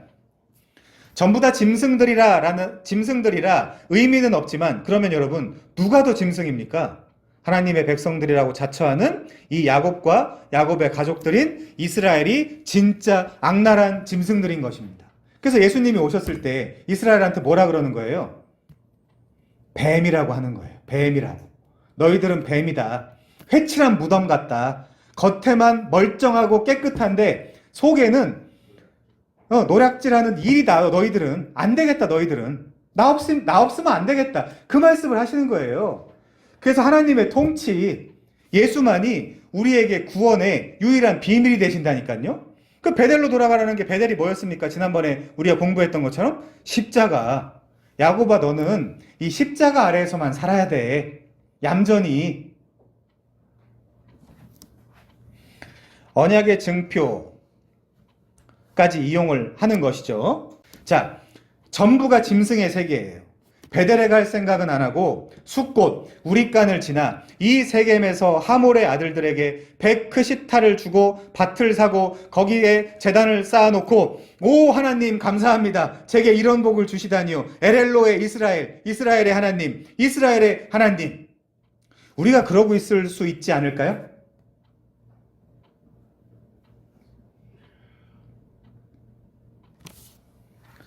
그런 제단을 쌓으라고 하는 것이 아니라 야곱아, 베델 언약을 상기하고 그 언약 안으로 돌아오라는 것이 바로 하나님의 뜻입니다. 엘엘로의 이스라엘, 제단 쌓는다고 하나님이 속으시겠습니까? 주일 예배 성수, 11조, 온갖 봉사와 전도와 선교한다라고 하나님이 속으시겠습니까? 다 속일 수 있어도 하나님은 못 속입니다. 우리 다시 야곱에게로 좀 돌아가서 보시죠. 30절입니다. 창세기 34장 30절. 야곱이 시므온과 레위에게 이르되 너희가 내게 화를 끼쳐 이 땅에 나로 하여금 이 땅의 주민 곧 가나안 족속과 브리스 족속에게 악취를 내게 하였도다. 누구 걱정하고 있어요 지금? 자기 걱정하고 있죠. 나는 수가 적은즉 주어가 소름 끼칩니다. 그들이 모여 나를 치고 나를 죽이리니 그러면 나와 내 집 자기를 위해 지은 집, 야곱 나를 위해 지은 집, 에서를 만났을 때도 뭐라고 기도했었죠? 창세기 32장 11절에서 나와 내 처자, 내가 반드시 들어가는 인물이에요. 야곱은 가족들 모르겠어. 라헬 정도 좀 마음에 드는 것 같아. 요셉 정도 좀 마음에 드는 것 같아. 멸망하리라 31절이요. 그들이 이르되 그가 우리 누이를 창녀, 짜나라는 단어거든요. 여기도 굉장히 깊은 의미가 있긴 있습니다. 창세기 38장에 보면 그 다말이 창녀 분장을 했잖아요. 그 단어거든요. 근데 그건 나중에 제가 또 설명을 해드리겠습니다. 자, 창녀같이 대우함이 옳으니까 33장 17절 볼게요. 창세기 33장 17절입니다. 야곱은 숫곳에 이르러 자기를 위하여 집을 짓고 그의 가축을 위하여 우릿간을 지었으므로 그 땅 이름을 숫곳이라 부르더라. 이때도 형 에서에게는 형 금방 내가 세일로 갈게, 금방 갈게, 또 에서를 속이고 안 갔죠. 성도는 자기를 위해 지은 집에 살 사람이 아니라 하나님의 성전 안에서 제사장으로 살아가야 되는 사람들이거든요. 그래서 베델로 돌아가야 되는 것입니다. 그 신약적 의미가 바로 그리스도 예수 안에서 살라는 거예요. 집 지으라니까 진짜 성전 지으라는 것이 아니라요. 우리가 전전 시간에 확인을 해봤지만 그 집이 바로 십자가 아니었습니까? 십자가라는 진짜 성전 안으로 들어오지 않고 숫곳이니 세겜이니 이렇게 뺀질거리며 돌아다니니 하나님이 또 야곱을 치실 수밖에 없지 않겠습니까? 그래도 야곱은 여전히 나와 내 집을 걱정하고 있습니다. 디나 걱정은 한 번도 안 하더니 말이죠. 제가 제일 쓰레기 고전 소설로 생각하는 것 중에 하나가 심청전이거든요. 심청전. 굳이 아버지 눈 떠야 되겠다라고 딸이 공양미 300석에 팔려가야 되겠습니까? 그냥 운명이라 받아들이고 그냥 살면 되지. 그걸 효심으로 포장을 해요. 저는 이 본문을 보면서 그런 생각을 했습니다. 야곱에게 하나님은 라반을 붙여주셨어요. 너를 알라고. 도플갱어였죠. 이번에는 아버지를 속인 너를 알라고 야곱의 아들들을 붙여주셨습니다. 지금 자녀들이 하는 일이 그대로 야곱이 전에 행했던 일들이거든요. 그런데도 야곱은 가나안과 브리스 족속에게 악취를 나게 해서 내가 망하게 됐다, 나와 내 집이 망할 것만을 걱정하고 있습니다. 그런데 야곱이 진짜 신경을 써야 될 분은 누구일까요? 하나님입니다. 야곱이 진짜 악취를 풍기고 있는 대상은 누구입니까? 하나님입니다. 야곱이 이 지경이 되도록 10수년간 놓치고 산 분이 누구입니까? 하나님입니다. 그런데 그것을 까맣게 잊고 살고 있는 것입니다. 에서를 붙이고 라반을 붙이고 딸 디나까지 붙입니다. 그렇게 하나님은 자기 백성을 베델 언약 안으로 들어오게 하고 싶으신 것입니다. 그리스도에게로 돌아오게 하고 싶으신 것입니다. 그래서 창세전부터 에서가 장자가 아닌 야곱이 장자로서 하늘의 장자 역할을 감당하게 하시기 위함이었던 것입니다. 제가 오랜만에 예화를 하나 들게요. 한 영화를 들어서 하늘의 장자가 어떤 역할을 하는 사람인지를 설명하고 마치겠습니다. 영화 국제시장입니다. 여러분, 국제시장이라는 영화 다들 아시죠? 1950년 12월 23일 오전 11시 메리디스 빅토리오 호에 약 14,000여 명의 피난민을 태우고 흥남부두에서 철수하는 사건을 바탕으로 만든 영화입니다. 결국 이 영화는 당시 어려운 상황 속에서 존재하던 수많은 가장 장자들에 관한 이야기입니다. 엄혹한 시절에 모두가 나름대로 장자 역할을 했음을 다루고 있는 영화죠. 한 OTT는 이 영화를 이렇게 소개를 합니다. 한국전쟁이 한창이던 시절 피난길에 아버지와 헤어져 부산에 자리 잡은 덕수. 평생 동안 아버지와의 약속을 한시도 잊지 않는다. 아버지 대신 가족을 지키겠다라는 그 약속을. 자, 영화 안에서 누구 하나 고생하지 않은 사람이 없는 참혹한 1950년대 대한민국의 자화상을 그려주고 있는 영화 속에서 성경의 장자에 대한 모형과 그림자를 좀 찾아보겠습니다.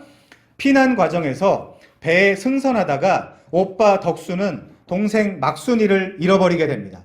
아직 어리고 여린 아들이 동생 막순이를 다시 찾을 수 없을 것이라 판단한 아버지, 장자가 이렇게 말을 합니다. 그냥 제가 표준어로 다 써오긴 했지만 표준어로 한번 말씀을 드려볼게요. 명심해라. 들어라. 나 없으면 장남인 네가 가장인 거를 알아야 된다. 가장은 어떤 일이 있어도 가족이 제일 우선이다. 알았지? 지금부터 네가 가장이니까 가족들 잘 지켜라. 그래놓고 당시 진짜 집안의 가정이었던 덕수, 아버지 진규는 피난 가는 배에서 뛰어내려서 딸 막순이를 찾으려고 하다가 나머지 모든 가족들과도 헤어지게 됩니다. 그때 먼저 가고 있어라. 나 곧 따라간다. 먼저 가고 있어라. 나 걱정하지 말고 라고 외치는 가장 진규와 승선에 실패한 피난민들을 두고 배는 매몰차지만 어쩔 수 없이 떠나게 됩니다. 그렇게 가장, 장자와 딸을 잃은 나머지 가족들은 이제 부산에서 힘겹게 살아갑니다. 가장을 잃어 대신 가장 역할, 장자 역할을 하는 어머니 길래 얘기 좀 한번 들어볼까요? 아들인 덕수가 어째서 어머니는 잃은 막순이 얘기를 안 합니까? 그러니까 본인 덕수가 원망스럽지 않냐는 것이죠. 동생을 잃었다라고 여길 테니까요. 물론 그 때문에 아버지도요. 그때 가장 장자 역할을 하는 어머니 길래는 이렇게 말합니다. 우리 집에 불이 붙었다라고 치자. 너는 불타는 집 안에 있고 우리는 바깥에 있다. 그러면 엄마가 어떻게 했으면 좋겠니? 덕수가 말합니다. 당연히 나를 구원하러 들어오지 않겠습니까? 어머니가 말합니다. 아니다. 너를 구원하려고 하다가 나까지 죽으면 동생들은 누가 먹여 살리니? 있잖아. 우리 막순이를 생각하면 가슴이 찢어지지만 나는 너랑 동생들을 돌봐야 된다. 왜?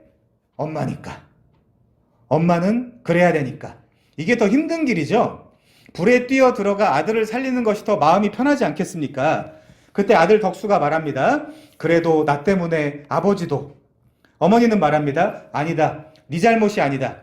실제 그렇죠. 그 급박하고 혼잡스러운 상황 속에서 어린아이가 어떻게 동생을 지키겠습니까? 동생을 끌어내린 손도 타인이었고요.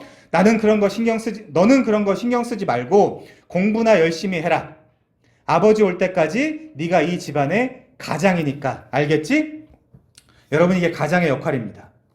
이때는 국민들 모두가 파독광부, 파독간호사 등이 되어 또 현실에 천착하고 경제성장, 국방강화를 외치며 대한민국이 이 숱한 장자들 때문에 여기까지 온 것입니다. 서도까지 가서 가스 갱도를 지나 석탄 등 광물을 캐고 그 독일인들의 변까지 닦아가면서 살아온 장자들이죠. 월남까지 가서 전쟁에 참전한 사람들입니다. 위대한 장자들이죠. 영화 안에서 덕수는 다리까지 불구가 되게 됩니다. 그때 그 집안에서 덕수의 아내 영자야말로 또 다른 장자 역할을 했습니다. 그 철없는 동생들, 꽃분이 내에 담긴 비밀도 모르고 시대에 뒤떨어진다고 아버지를 비웃는 자식들, 손자들 사이에서 언제나 어른은 괜찮다, 어른은 그런 거야 라는 태도로 묵묵하고 신실한 숨은 장자들이 남녀노소 그 당시에 어디에나 존재했습니다. 이런 가족들을 찾고 돌보느라 애쓰고 힘쓴 장자들이었습니다. 장자 덕수는 노년 마지막에 거실에서 들리는 손녀들의 노랫소리를 배경으로 하여 자신의 인생을 회고하며 아버지의 사진 앞에서 이렇게 말합니다. 아버지, 저 약속 잘 지켰죠? 막순이도 찾았고요. 이만하면 나 잘 살았죠? 흐느끼며. 근데 저 정말 힘들었습니다. 아버지 이렇게 말하죠. 상상 속에서. 울지 마라. 덕수야, 그래, 너 얼마나 세게 고생했는지 다 안다. 내가 너한테 영 고맙다. 내 못한 거 네가 잘해줘서 진짜 고맙다. 아버지가 되게 보고 싶었습니다. 그래, 나도 너가 정말 보고 싶었다. 그렇게 잃은 아버지 옷을 안고 슬픔과 회한에 흐느끼는 장자 덕수가 있는 방과 대조하여 모두가 행복하게 노래하고 떠드는 거실의 또 다른 가족들을 동시에 비추는 앵글은 장자의 역할이 무엇인지 우리에게 환기시켜주는 역할을 하는 것 같습니다. 처음에 야곱이 이 역할을 하려고 장자의 권리를 빼앗으려고 했겠습니까? 아닙니다. 그는 그렇지 않았습니다. 당시 야곱은 그런 거에 관심이 없었어요. 그는 약탈자입니다. 발꿈치를 잡는 자입니다. 사기꾼이고 거짓말쟁이입니다. 그는 대접받으려고 장자의 권리를 약탈한 것입니다. 그게 장자의 권한인 줄 알았습니다. 장자의 명분이 가족을 지키고 가족을 위해 희생하고 헌신하는 자리였다라는 것을 분명히 알았다면 야곱은 장자의 명분을 결코 산다라고 하지 않았을 것입니다. 하나님은 지금 장자가 무엇을 하는 존재인지를 알려주기 위해서 야곱을 만드시고 부르시고 키워가시는 것입니다. 이후 이 야곱의 후반부의 인생을 요셉이 대신 살게 되는 거예요. 지금부터 겨울 수련회 홍보입니다. 창세기 37장 1절 한번 가볼게요. 이렇게 겨울 수련회와 연결이 됩니다. 자, 창세기 37장 1절이요.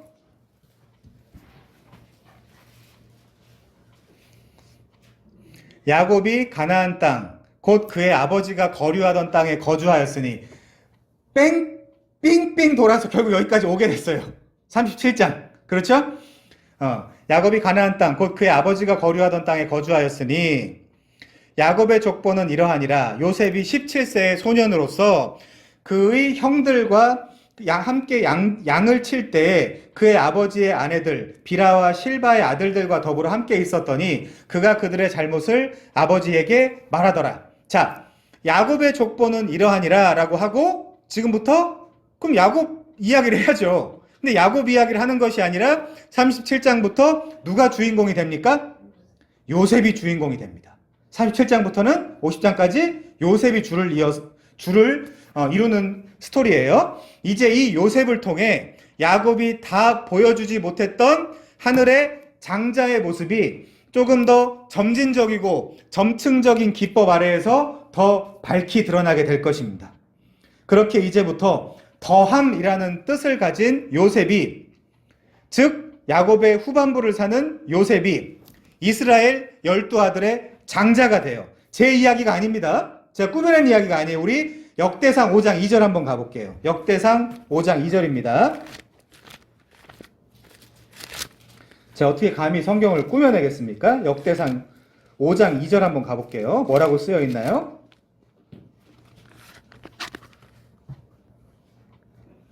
1절부터 볼게요. 이스라엘 장자 르우벤의 아들들은 이러하니라. 르우벤은 장자라도 그의 아버지 침상을 더럽혔으므로 장자의 명분이 이스라엘 아들 요셉 자손에게로 돌아가서 족보에 장자의 명분대로 기록되지 못하였느니라.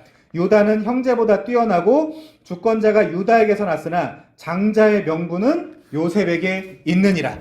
그래서 우리 겨울수련에서 찾아보겠지만 이 장자가 어떻게 살게 되냐를 우리가 그때 한번 확인을 해보겠습니다. 자, 장자의 명분은 요셉에게 있죠. 그래서 요셉은 어떤 인생을 살게 됩니까? 사분한 바네아, 세상의 구원자의 역할을 감당하게 됩니다. 그래서 지독한 흉년기에 당신들의 생명을 구원하려고 하나님이 나를 보내셨다라고 하는 거예요. 그때 요셉의 인생이 어떻죠? 정말 고난과 핍박과 환난으로 점철돼 있죠. 그 인생을 사는 거, 덕수, 그 인생을 사는 것이 장자의 역할입니다. 자, 야곱도 바로 앞에서 죽을 뻔했다. 내 130여 년의 인생이 너무나 힘들었다. 정말 험악한 인생을 살았다라고 고백을 합니다. 요셉도 마찬가지였죠. 그건 겨울수련회에서. 그렇지만 여러분, 인류의 진정한 장자는 누구입니까? 주 예수 그리스도입니다. 결국 베델로 돌아가라는 것은 베델에서 만난 하나님, 베델에서 만난 그리스도에게로 돌아가라는 것입니다. 야곱아, 그만 방황하고 베델에서 경험한 첫사랑으로 돌아가라. 그 에벤, 그 돌이, 그리고 그 사닥다리, 그 복음, 그 진리로 돌아가라. 네가 회복될 수 있고 네가 쉴 수 있는 유일한 방법은 엔 크리스토, 그리스도 안에서 장자이신 그리스도 안으로 돌아가는 길뿐이다 라는 것입니다. 그게 베델 언약의 핵심이에요. 우리의 장자, 우리의 대제사장은 승천하신 우리 주 예수 그리스도입니다. 그분은 우리의 연약함을 동정하지 못하실 리가 아니요 모든 일에 우리와 똑같이 시험을 받은 이로되 죄는 없으신 분이셨습니다. 그분은 히브리서 2장 11절에서 이렇게 말합니다. 거룩하게 하시는 이와 거룩하게 함을 입은 자들이 다 한 근원에서 난지라. 그러므로 형제라 부르기를 부끄러워하지 아니하시고 이르시되 내가 주의 이름을 내 형제들에게 선포하며 내가 주를 교회 중에서 찬송하리라. 덕규처럼 자기 가족들, 자기 형제들을 지키겠다고 이 땅에 육신을 입고 내려온 인카네이션, 성육신, 육신을 입고 내려온 하늘의 장자가 계신 베델로 우리 돌아갑시다. 첫사랑을 회복합시다. 그분은 우리를 부끄러워하지 않으시고 기꺼이 우리를 형제로 맞이해 주실 것입니다. 우리 오늘 본문 한 번 더 읽고 마치겠습니다. 창세기 35장 1절부터 3절이 본문인데 이제 자연스럽게 해석이 될 겁니다. 자, 창세기 35장 1절부터 3절입니다. 우리 한 목소리로 읽고 마치겠습니다. 1절입니다. 시작. 하나님이 야곱에게 이르시되 일어나 베델로 올라가서 거기 거주하며 네가 네 형 에서의 낯을 피하여 도망하던 때에 내게 나타났던 하나님께 거기서 제단을 쌓으라 하신지라. 야곱이 이에 자기 집안 사람과 자기와 함께한 모든 자에게 이르되 너희 중에 있는 이방 신상들을 버리고 자신을 정결하게 하고 너희들의 의복을 바꾸어 입으라. 우리가 일어나 베델로 올라가자. 내 환난 날에 내게 응답하시며 내가 가는 길에서 나와 함께하신 하나님께 내가 거기서 제단을 쌓으려 하노라 하매. 여러분, 이것이 진정한 베델, 진정한 하나님의 집, 진정한 하나님의 성전입니다. 우리 함께 찬양하고 기도하겠습니다.